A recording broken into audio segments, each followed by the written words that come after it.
Pandey school of journalism வெற்றிகரமான 5வது batch admission ஆரம்பம். தொடர்புக்கு psj234@yahoo.com. தொலைபேசி எண் 7338824242.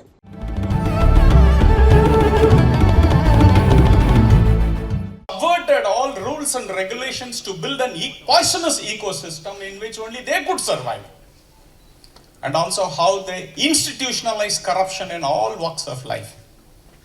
These heavy subjects are not given in a very difficult manner.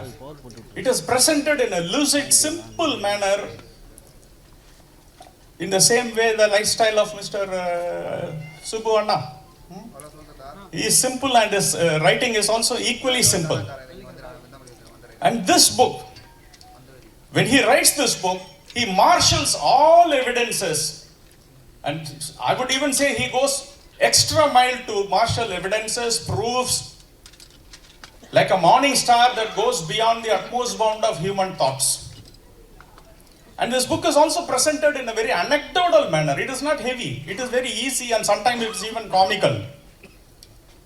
I'll tell you one of my favorite. Dr. Kalaignar is due to go abroad for some medical emergency. Family decides to have a puja for their family deity Angala Parameswari in Tirkuvalai. Kalaignar is a little reluctant, so he decides to have the puja between 4 and 5:30 in the morning, thinking that no one else will come to know of it. He comes out of the temple at 5:30 with a garland in his neck, sakkare pongal in his hands, and flowers and sakkare pongal in his hands. Unfortunately for him, there is a Dinamalar reporter waiting with a flash and a camera.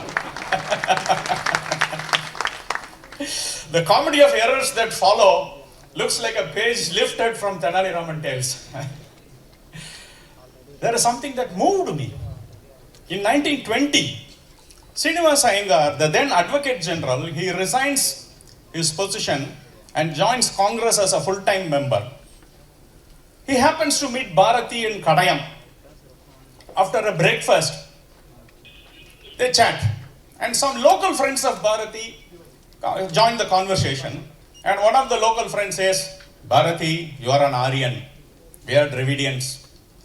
When you came in, before you could come in, we were here." Bharathi, with a disarming smile and a disarming charm and beaming smile, he says, "Yes, yes, yes. When we came in, you were there. But when you came in, there were Adi Dravidas. When they came in, there were wild animals. So don't spread this news, otherwise wild animals will go to court." See, the message, it is not this anecdote that is important, the message behind the anecdote.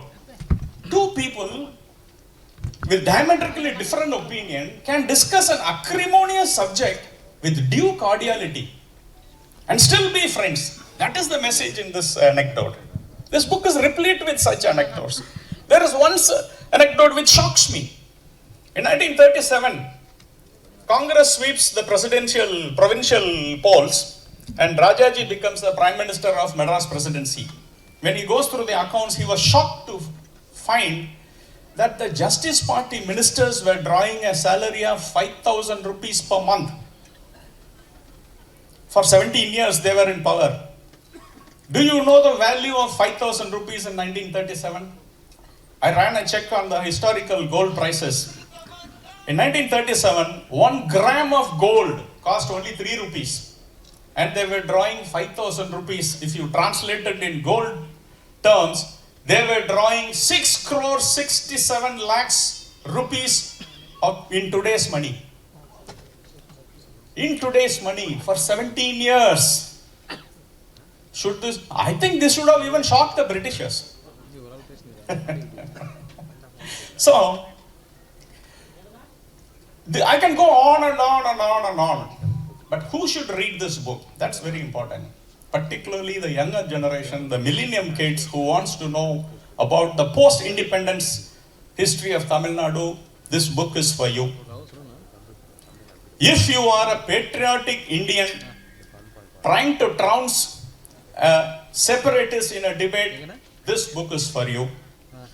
If you are a true Tamilian, desirous of dethroning a Tamil nationalist or Tamil Desiyavadigal, this book is for you.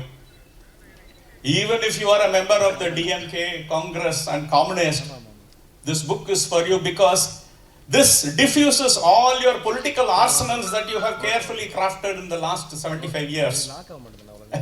So you should read this book before coming to debate next time. Yes. And Subbuji, I don't have to say much about him.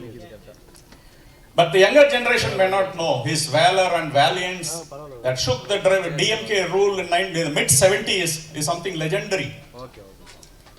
Age has withered his body, but not his will. Thank you.